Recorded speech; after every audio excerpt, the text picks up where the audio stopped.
You know, Hezbollah is very smart. They're all very smart. The press doesn't like when they say it. But Hezbollah, they're very smart. They've got to straighten it out because they're fighting potentially a very big force. They're fighting potentially Iran. And when they have people saying the wrong things. When making life or death, war or peace decisions, a president just can't pop off or lash out irrationally. No, we need an adult in the White House. Damn! It's about whether someone can handle the awesome responsibility of leading this country. It seems that every time the 45th president gets on stage and talks, what comes out of his mouth is just a potluck of different presidents, past and present. Right, it's all coming through Iran, and Obama he doesn't want to talk about it. He doesn't even mention them in his statements. It's all coming through Iran. Well, you mean President Biden? Different cities than the one he's actually in. During that same speech, he appeared to forget which state he was in, saying he was in Sioux Falls, which is located in South Dakota, while he was actually speaking from Sioux City, Iowa. Well, thank you very much, and a very big hello to a place where we've done very well, Sioux Falls. Thank you very much, Sioux Falls.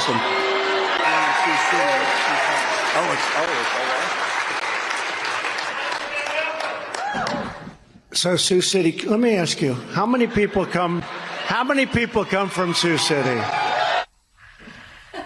And just whatever country comes to mind in regards to who is leading them. But one thing that remains constant in every speech that he gives is the danger that he continues to pose. To the United States. I don't think a lot of good things are going to happen.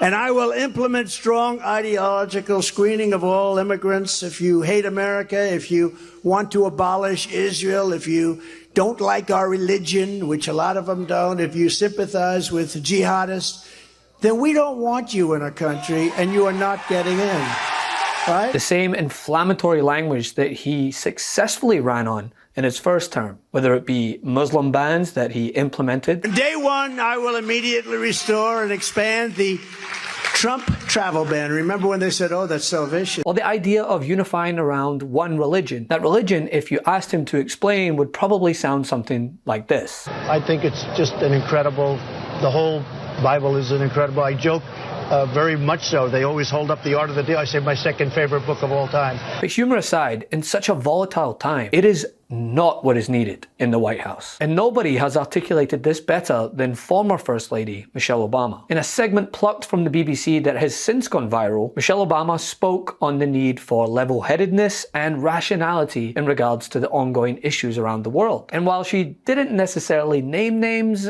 even the likes of Marjorie Taylor Greene could figure out which cult leader she was discussing. When making life or death, war or peace decisions, a president just can't pop off or lash out irrationally. No, we need an adult in the White House. So if a candidate is erratic and threatening, if a candidate traffics in prejudice, fears, and lies on the campaign trail, if a candidate thinks that not paying taxes makes you smart, or that it's good business when people lose their homes, if a candidate regularly and flippantly makes cruel and insulting comments about women, about how we look, how we act, well, sadly, that's who that candidate really is. Because we know that being president isn't anything like reality TV. It is not an apprenticeship. And it is not just about fiery speeches or insulting tweets. It's about whether someone can handle the awesome responsibility of leading this country. Now, I highlight this for numerous reasons, but most importantly, as we move towards the 2024 election, and tensions continue to rise regarding the US stance on issues around the world, like the Israel-Palestine conflict, the ongoing war in Ukraine, there seems to be this bizarre shift that this man would somehow be a better fit to lead the US in regards to their foreign policy on these issues. And I don't say this lightly or to stoke fear. I mean, it's happening. Look at the polls. Poll, as you know, shows former President Trump dominating the 2024 field among likely Republican caucus goers in Iowa. How is the Israel-Hamas war changing the conversation these presidential hopefuls are having? it is causing them to all rally around Israel. They probably would be to some extent otherwise, but it is causing sort of a contest to see who can show the strongest support for Israel.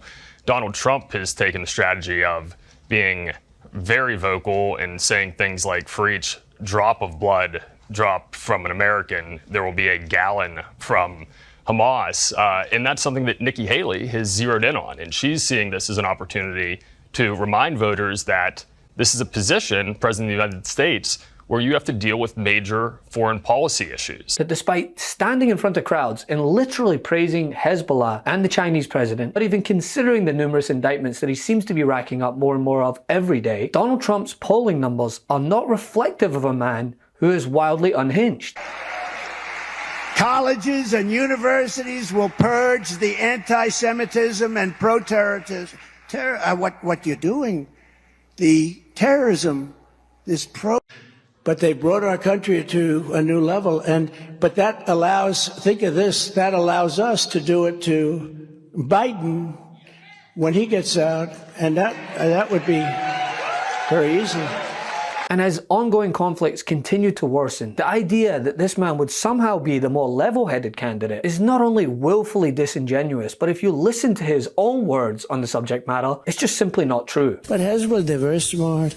I'll never forget that Bibi Netanyahu let us down. That was a very terrible thing. I will say that. They've got to straighten it up. And the fact that Republicans are embracing this guy is absolutely crazy. Hezbollah, very smart. Crazy Chinese President Xi Jinping, dictator who has overseen China's downfall over the past 5 years, a very smart man. Russian President Vladimir Putin, a genius and savvy. North Korean leader Kim Jong-un, who is considered by most human rights organizations to be the most tyrannical, the most oppressive leader in the world.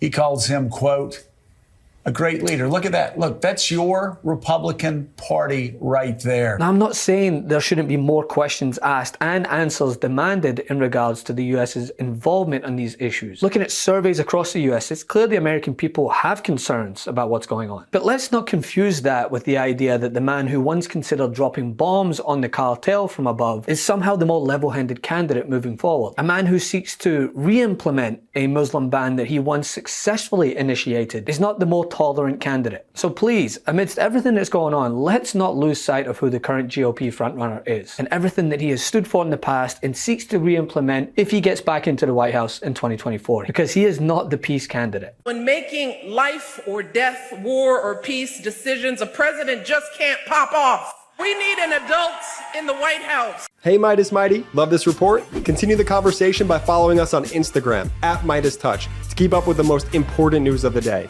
What are you waiting for? Follow us now.